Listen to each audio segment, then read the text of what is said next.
We go out to the River Islands guest line. Time for Cleared to Play, where we take you inside the tent, get you updated on the latest injuries in the Bay. Proud to partner with UCSF Health on this segment and bring in Professor of Orthopedic Surgery, Dr. Nirav Pandya. Hi, Doc. How you doing?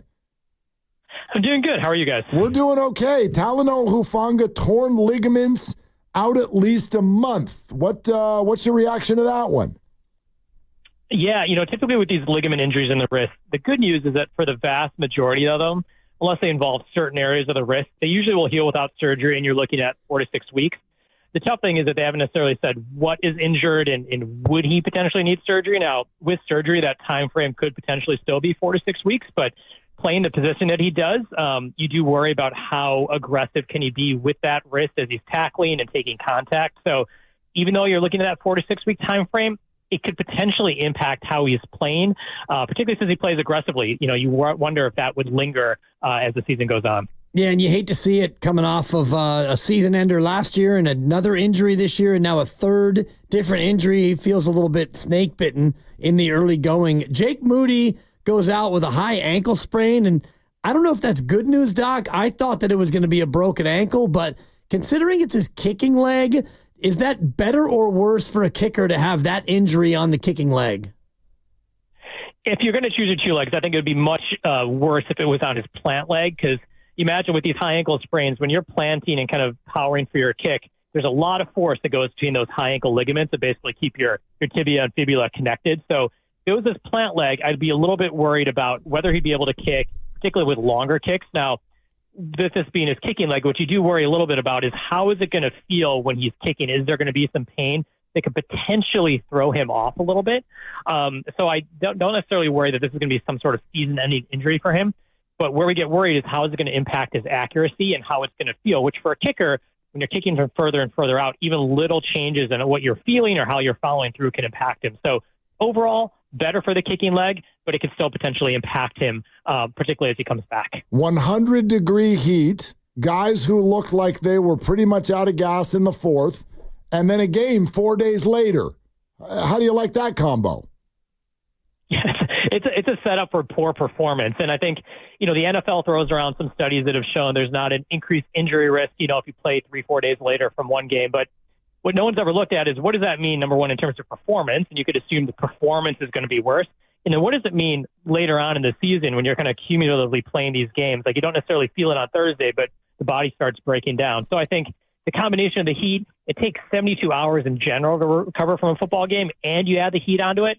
The setup for poor performance is high on Thursday. It's just going to be a tough turnaround for the 49ers playing from that heat. What can you do from a physical standpoint to get ready? Is it IVs, additional hydration, rest, all the above, cool tub? What is it, Doc? Yeah, I think a lot of it is exactly those things you're talking about. I think number one, you want to get all that inflammation and soreness out of the muscle. So it's the cold tubs. It's the hydration to kind of make sure you've got enough power for those muscles.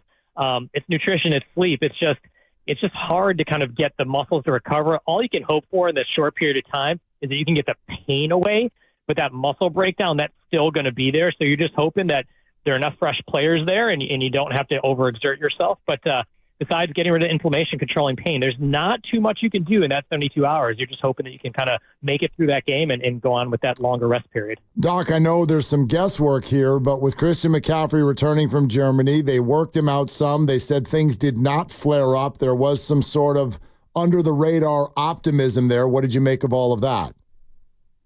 I think it's good. I think with McCaffrey, in general, as long as he continues to go through each phase and he's not having pain, that's a positive sign. And I think that with this injury, we're not going to know fully till he actually is in a game setting where he's actually exploding and doing stuff, how that Achilles is really going to hold up. But as long as he's progressing and they've made that jump from we're just resting you to actually trying to run, that's a big jump with this kind of injury.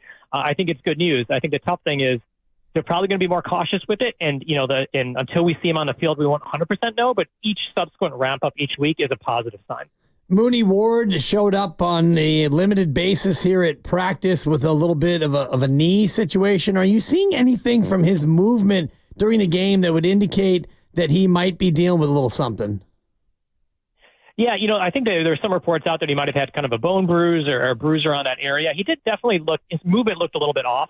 during that game. So with these bruises, in the bone, if that's what it is, it can definitely impact your gait, and it really based on where that bone bruise is. So it may be one of those things that in 24 to 48 hours, he's feeling good and it's okay. Or, hey, I can't cut or pivot or do things without swelling and pain coming on. And I think that with the unpredictability of the position that he plays, you need to have 100% confidence in that leg. So it'll be interesting to see as the week goes on how his knee responds. And, unfortunately, he doesn't have a big time to kind of test it out. It may be one of those game time decisions on Thursday. Oh, Doc, real quick before you go, Ricky Pearsall not being ready to go last week. I don't know if I'm just asking you to sort of speculate here, but did you read that as like a football thing or a health thing?